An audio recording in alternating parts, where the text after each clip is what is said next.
भारत माता की, भारत माता की, भारत माता की। माझ्या प्रिय सोलापूरकरांना अतिशय मनापासून नमस्कार करतो। जय जय रामकृष्ण हरी। सोलापूरचे ग्रामदैवत श्री सिद्धेश्वराच्या चरणी मी नतमस्तक होतो। भगवान विठ्ठल और जगतगुरु बसवेश्वरा की इस धरती का ये आशीर्वाद छत्रपति शिवाजी महाराज की ये धरती पर ये जन सैलाब, ये उत्साह साफ साफ बता रहा है। फिर एक बार, फिर एक बार, फिर एक बार। साथियों,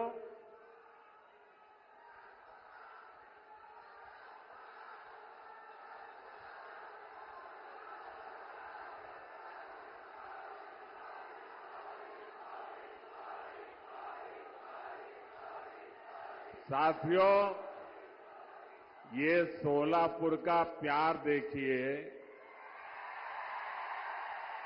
ये 2024 में मैं दूसरी बार आपके पास आया, लेकिन साथियों,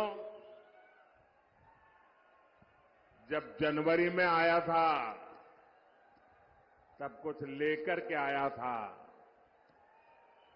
आपके हकों को पूरा करने के लिए आया था, कुछ देने के लिए आया था। लेकिन आज मैं आपसे कुछ मांगने के लिए आया हूं। और मांगने के लिए इसलिए आया हूं कि आगे मैं बहुत कुछ देना चाहता हूं। और मुझे धन दौलत नहीं चाहिए, मुझे यश कीर्ति नहीं चाहिए, मुझे आपके आशीर्वाद चाहिए। और मैं आपसे आशीर्वाद मांगने के लिए आया हूं। साथियों, इस चुनाव में आप अगले 5 वर्ष के लिए विकास की गारंटी को चुनेंगे। दूसरी ओर वो लोग हैं जिन्होंने 2014 से पहले देश को भ्रष्टाचार, आतंकवाद और कुशासन के गर्त में धकेल दिया था। अपने कलंकित इतिहास के बाद भी कांग्रेस फिर से देश की सत्ता हथियाने का सपना देख रही है। इन्हें अंदाजा ही नहीं कि पहले 2 चरण के चुनाव में ही इंडी अगाड़ी का डिब्बा गोल हो चुका है। भाइयों बहनों, एक और आपका ये सेवक मोदी सर झुका करके आपके पास आता रहता है। आपने 10 साल तक मोदी को परखा है उसके एक एक कदम को देखा है, उसके एक एक शब्द को नापा है। आप मोदी को भली भांति जानते हैं। दूसरी ओर इंडी अगाड़ी में नेता के नाम पर महायुद्ध चल रहा है। अब मुझे बताइए भाई, इतना बड़ा देश जिसका नाम तय नहीं है, जिसका चेहरा पता नहीं है, क्या इतना बड़ा देश उनके हाथ में आप दे सकते हैं क्या? कोई गलती से भी दे सकता है क्या? भाइयों बहनों, ये लोग इन दिनों सत्ता हथियाने के लिए देश तो बंटवारे करते ही रहे हैं। अब एक नया फॉर्मूला लाए हैं। ये फॉर्मूला लाए हैं 5 साल में 5 पीएम, हर वर्ष 1 पीएम। वो जितना खजाना लूटना है लूटेगा, फिर दूसरे साल दूसरा पीएम, फिर वो लूट करेगा, तीसरे साल तीसरा पीएम, चौथे साल चौथा पीएम, 5वें साल 5वां पीएम। क्यों भाई? और यहां नकली शिवसेना वाले क्या कहते हैं मालूम है? ये नकली शिवसेना वाले तो कह रहे हैं कि उनके यहां तो पार्टी में पीएम पद के लिए ढेर सारे लोग हैं। और उनके एक बड़बोले नेता ने तो कह दिया, हम 1 साल में 4 पीएम बनाए तो उसमें भी क्या जाता है?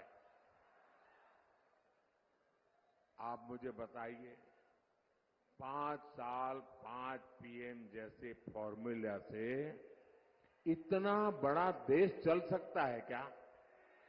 जरा मन से बताइए ना, मुझे पता चले। चल सकता है क्या?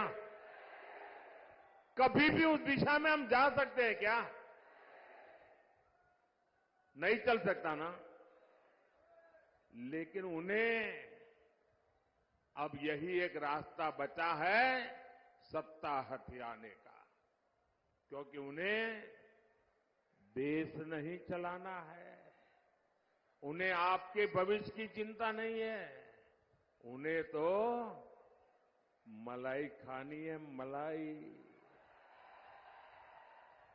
भाइयों और बहनों, ये हमारा महाराष्ट्र सामाजिक न्याय की धरती है। इस धरती ने ज्योतिबा फुले, सावित्रीबाई फुले, बाबा साहब आंबेडकर के रूप में ऐसी महान संतानें दी हैं जिन्होंने समाज के सबसे कमजोर वर्गों को ताकत दी, प्रेरणा दी। आपने कांग्रेस के 60 साल का शासन भी देखा है और आपने मोदी के 10 साल का सेवा काल भी देखा है। पिछले 10 वर्षों में सामाजिक न्याय के लिए जितना काम हुआ, उतना आजादी के बाद इसके पहले कभी नहीं हुआ था। भाइयों और बहनों, कांग्रेस ने अपने 60 वर्षों में जो उनको सत्ता भोगने का अवसर मिला था, एससी, एसटी, ओबीसी वर्ग के हर हक को रोकने का निरंतर प्रयास किया। और उसके पीछे उनकी फिलॉसफी थी। उनकी फिलॉसफी ये थी कि इनको ऐसे ही रहने दो ताकि वो हमारे आश्रित रहे और जब चाहे तब हम उनसे जो वोट चाहिए वो लेते रहे। जानबूझ करके ऐसा किया। लेकिन मोदी का तो आपका दिल का नाता है, दिल का। और इसलिए 10 वर्षों में हमने सच्चे सामाजिक न्याय पर अभूतपूर्व बल दिया है। और मैंने एक बार कहा था सोलापुर में, मेरे यहां अहमदाबाद में जो मिल मजदूर थे उसमें हमारे पद्मशाली समाज के लोग बहुत थे। और कोई हफ्ता मेरे जीवन में ऐसा नहीं गया होगा कि मुझे किसी न किसी पद्मशाली परिवार ने भोजन न कराया हो। और एक प्रकार से मैं उनका नमक खा करके बड़ा हुआ हूं। और आज मैं जो गरीबों की सेवा कर रहा हूं ना, मैं उनका कर्ज चुका रहा हूं। हमने ओबीसी कमीशन को संवैधानिक दर्जा दिया। मेडिकल की परीक्षा में ओबीसी आरक्षण लागू किया। ये भाजपा है जिसने एससी एसटी के आरक्षण में जो पॉलिटिकल आरक्षण होता है वो हर 10 साल में बढ़ाना होता है। पहले अटल जी की सरकार को मौका मिला था, उन्होंने 10 साल बढ़ाया। फिर मोदी को मौका मिला, हमने भी 10 साल बढ़ाया।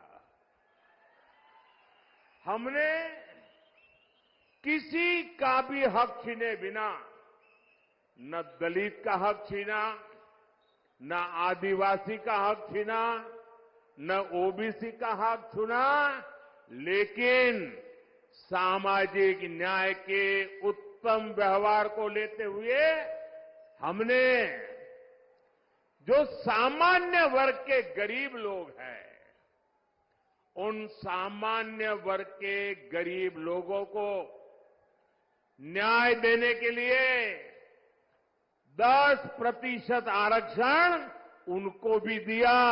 और देश में कोई आग नहीं लगी, पुतले नहीं जले। इतना ही नहीं, इस देश के सभी दलित नेताओं ने उसका भरपूर जोश स्वागत किया।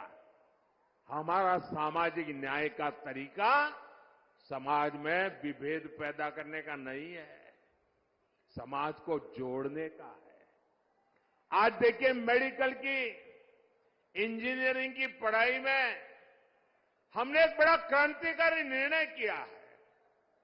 आज कुछ लोगों को वो जरा मजाक लगती होगी, लेकिन हमने तय किया है, मुझे अब गरीब मां का बेटा भी डॉक्टर बनाना है, गरीब मां की बेटी को भी डॉक्टर बनाना है, मुझे गरीब मां के संतानों को इंजीनियर, डॉक्टर, बड़ी बड़ी पदों पर ले जाना है। लेकिन क्या हर गरीब के नसीब में इंग्लिश मीडियम में पढ़ना संभव है क्या भाई? क्या हर बच्चा इंग्लिश मीडियम में पढ़ सकता है क्या? अगर वो मराठी मीडियम में पढ़ता है तो उसका गुनाह क्या है? ये ऐसे लोग सरकार चलाते थे। अगर आप मराठी मीडियम में पढ़ते हैं तो आपके लिए भविष्य के लिए ताले लगे जाते थे। मोदी ने सामाजिक न्याय के लिए कह दिया, अब डॉक्टर बनना है तो भी मराठी भाषा में बन सकते हो, इंजीनियर बनना है तो भी मराठी भाषा में बनकर सकते हो, अंग्रेजी नहीं आएगी तो भी आप देश चला सकते हो। भाइयों बहनों, ये मोदी का सपना है। साथियों, कांग्रेस कभी नहीं चाहती थी कि देश में दलित, आदिवासी और ओबीसी लीडरशिप देश का नेतृत्व करे।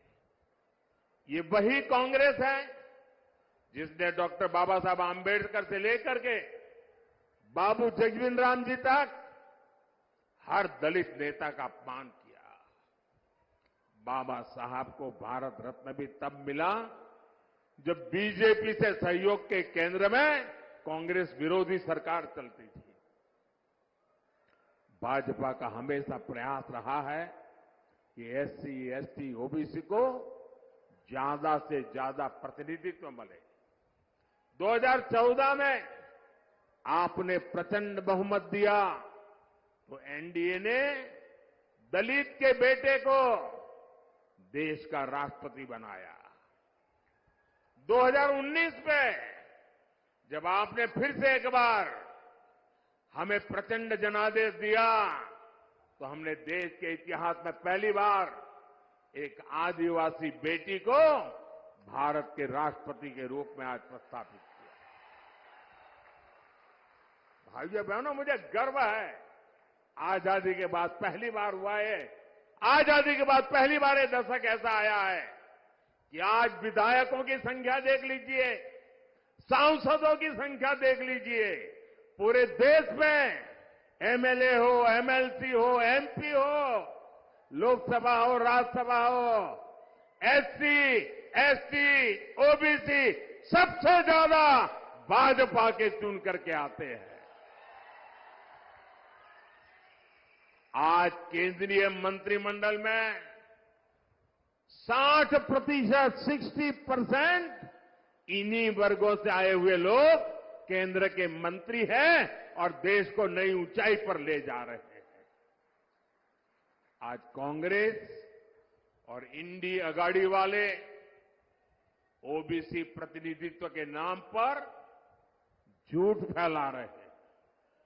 असल में इन लोगों की खुद की सच्चाई देश के सामने आ गई है और इससे ये बौखलाए हुए हैं, परेशानी हो रही है। आपने देखा होगा पूरे चुनाव में कि इंडी अगाड़ी के जितने लोग हैं उनके भाषण का मुद्दा क्या है? देश का कोई मुद्दा है? सिर्फ और सिर्फ मोदी को रोज नई गाली देना। पूरी डिक्शनरी उन्होंने खोल के रख दी है। नई नई गालियां रोज निकालते रहते हैं। अरे भाई, कुछ देश के लिए तो बोलो। नहीं, उनके पास विजन नहीं जी। हमारे पास विजन भी है और ये जीवन भी है विजन के लिए खपाने के लिए। साथियों, दशकों तक कांग्रेस ने एससी, एसटी, ओबीसी के साथ जिस तरह से विश्वासघात किया, उससे ये सभी कांग्रेस और इंडिया अगाड़ी से पूरी तरह छिटक चुके हैं। इस वजह से कांग्रेस और इंडिया अगाड़ी वाले बुरी तरह बौखला गए हैं। इसलिए लोग लगातार झूठ फैला रहे हैं। संविधान बदल देंगे, आरक्षण खत्म कर देंगे। मैं पहले ही कह चुका हूं कि अगर आज खुद बाबा साहब आंबेडकर चाहे तो बाबा साहब आंबेडकर भी आरक्षण खत्म नहीं कर सकते हैं। मोदी का तो सवाल ही नहीं उठता है। और अगर हमारी सरकार की नीयत उसमें कहीं पर भी खोट होती, मेरा 5 साल का रिकॉर्ड देख लीजिए। 5 साल में भी 2019 से 2024 आज भी मोदी के पास जितने वोट चाहिए है, लेकिन ये रास्ता हमें मंजूर नहीं है। सैकड़ों सालों के साथ जिनको अन्याय हुआ, हमारे पूर्वजों ने पाप किए होंगे, मेरे लिए ये प्रायश्चित का अवसर है और इसलिए आरक्षण को जितनी ताकत मैं दे सकता हूं, मैं देने के लिए कमिटेड हूं। मैं आज देश से अधिक सीटें इसलिए मांग रहा हूं ताकि कांग्रेस और इंडी गाड़ी के लोग, जब दलित उनके हाथ से निकल गए, आदिवासी उनके हाथ से निकल गए, ओबीसी उनके हाथ से निकल गए, ये बहुत बड़ी मात्रा में विजयी होकर के बीजेपी के साथ आते हैं, तब उन्होंने तय किया है और प्रयोग भी शुरू कर दिया है। एससी, एसटी, ओबीसी के आरक्षण में लूट मारने का, और वो माइनॉरिटी को देना चाहते हैं। भाइयों बहनों, मुझे इसलिए ताकत चाहिए कि मैं कांग्रेस के आपके खिलाफ जो षड्यंत्र है उसको देश में कहीं पर भी करने न दो। कर्नाटका में उन्होंने खेल खेला है। आरक्षण का बहुत बड़ा हिस्सा माइनॉरिटी को देने का खेल खेला है। ये मैं होने नहीं दूंगा, और इसलिए आपसे मैं आशीर्वाद मांगने आया हूं, मोदी को मजबूत करो। साथियों, कांग्रेस के 60 वर्षों के राज में देश में सबसे ज्यादा एससी, एसटी, ओबीसी परिवार ही, उन्हीं के सबसे ज्यादा हाल खराब रहे। आप अपने गांव में देख लीजिए, अगर गांव के बाहर झुपड़ी में रहना पड़ता है, कौन है? हमारे एससी समाज के लोग हैं। मुसीबत में जीना पड़ता है, कौन है? हमारे एसटी समाज के हैं। तकलीफों में जीना पड़ता है, कौन है? हमारे ओबीसी समाज के लोग हैं। मोदी ने इन परिवारों को ही अपनी प्राथमिकता बनाया। 10 वर्षों में गरीब कल्याण की जितनी भी योजनाएं हमने बनाई, हमारी योजना सबके लिए है, बिना भेदभाव के हैं, समाज के हर वर्ग के लिए है। और स्वाभाविक है, जो लोग 50-60 साल से पिछड़े हुए थे, उनको उसका लाभ पहले मिल रहा है। और हम तो मानते हैं, इस देश की संपत्ति का पहला अधिकार उन लोगों का है जो पंक्ति में आखिर में बैठे हुए। महात्मा गांधी भी यही कहते थे। मुफ्त राशन हो, मुफ्त इलाज हो, पक्के घर हो, शौचालय हो, बिजली हो, गैस हो, पानी हो, ये सब कुछ सबसे ज्यादा वंचित समाज को जरूरत थी, और वंचित समाज की वो आकांक्षाएं आजादी के इतने सालों के बाद आपका सेवक मोदी पूरी कर रहा है। भाई, वहां वो सज्जन तस्वीर लेके आए हैं, मैंने तस्वीर देख लिया। बैठिए, पीछे आप लोगों को परेशान कर रहे हैं। आपका मैं बहुत आभारी हूं, आपके प्यार के लिए, लेकिन औरों को परेशान मत करो भाई। एससी, एसटी, ओबीसी परिवारों को इन योजनाओं से जोड़ने के लिए हमारी सरकार घर घर पहुंची है, गांव गांव पहुंची है। साथियों, कांग्रेस ने 100 से ज्यादा देश के जिलों को ही पिछड़े घोषित करके उनको अपने हाल पर छोड़ दिया था। इन जिलों में सबसे ज्यादा एससी और एसटी परिवार के लोग रहते हैं। हमने उसको एक नया रूप दिया, नया मिशन लिया, और हमने उसको एस्पिरेशनल डिस्ट्रिक्ट बनाया, आकांक्षी जिला बनाया। और उसका मेरी ऑफिस से डेली मॉनिटरिंग होता है। परिणाम यह है कि गरीबों की भलाई के लिए की योजनाएं, एस्पिरेशनल डिस्ट्रिक्ट की योजनाएं, अब एस्पिरेशनल ब्लॉक की योजनाएं, डेली मॉनिटरिंग, हर चीज की जानकारी, उसका परिणाम यह है कि आज 10 साल के मोदी के कार्यकाल में इतने कम समय में देश में पहली बार 25 करोड़ गरीब गरीबी से बाहर निकले हैं भाइयों। और ज्यादातर इन्हीं जिलों से लोग हैं। और इसलिए मैं कहता हूं, जब नीयत सही होती है ना, तो नतीजे भी सही मिलते हैं।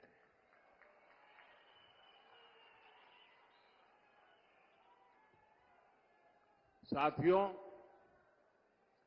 भाजपा का सामाजिक न्याय का एक और उदाहरण वाइब्रेंट विलेज प्रोग्राम भी है।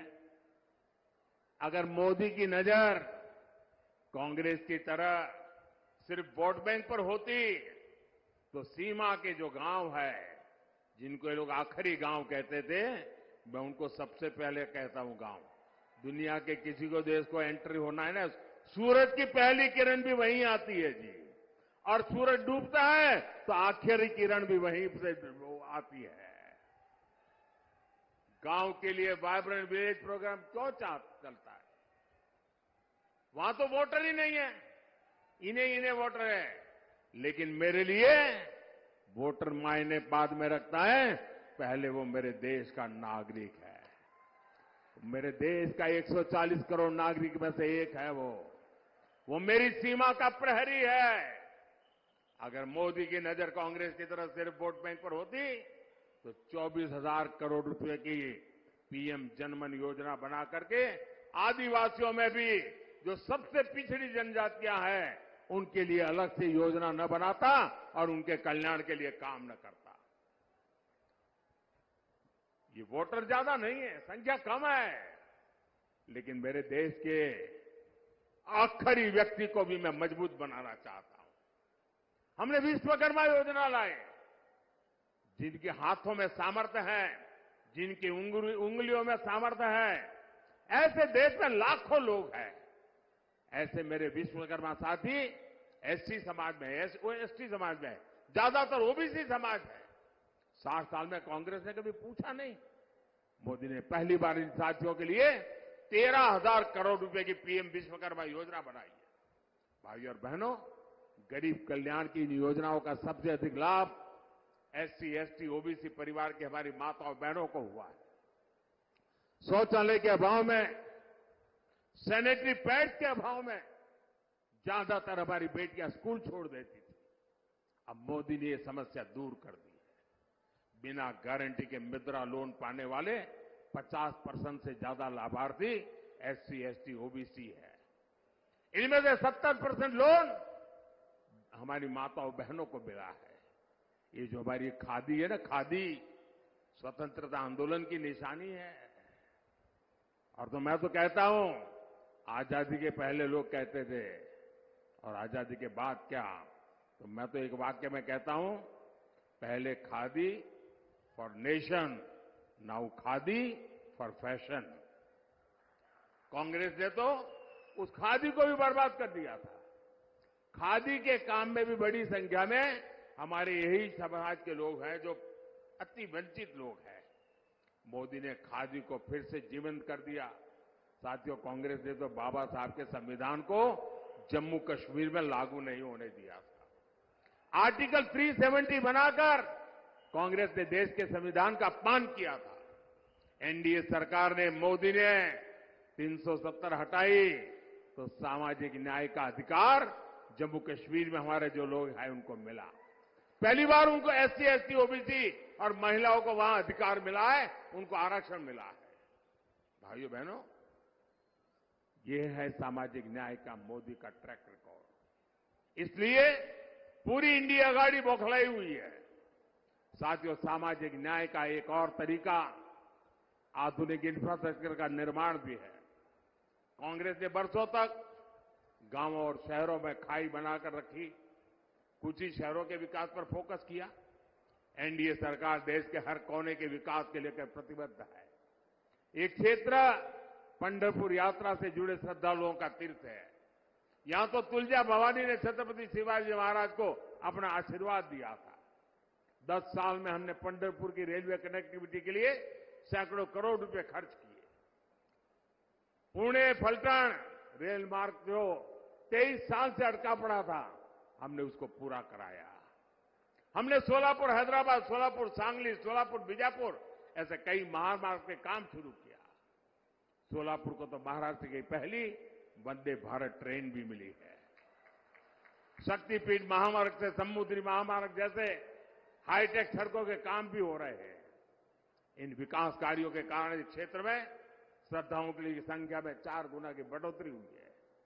अब हमारे वारकरी भाई बहनों के अलावा दूसरे राज्यों से भी बड़ी संख्या में श्रद्धालु आ रहे हैं। यहां युवाओं के लिए आस्था और पर्यटन से जुड़े नए अवसर बन रहे हैं। साथियों, आज महाराष्ट्र में एकनाथ शिंदे जी, देवेंद्र फडणवीस जी और अजित पवार जी की सरकार आपके लिए दिन रात मेहनत कर रही है। मेरा अनुरोध है, 7 मई को आप मेरे नौजवान साथी राम सतपुते जी को भारी संख्या में वोट दे। राम सतपुते जी सोलापुर के विकास के लिए एक मजबूत कड़ी बनकर के काम करेंगे। और जब आप कमल पे निशान पर बटन दबाओगे ना, तो आपका वोट सीधा सीधा मोदी को मिलेगा।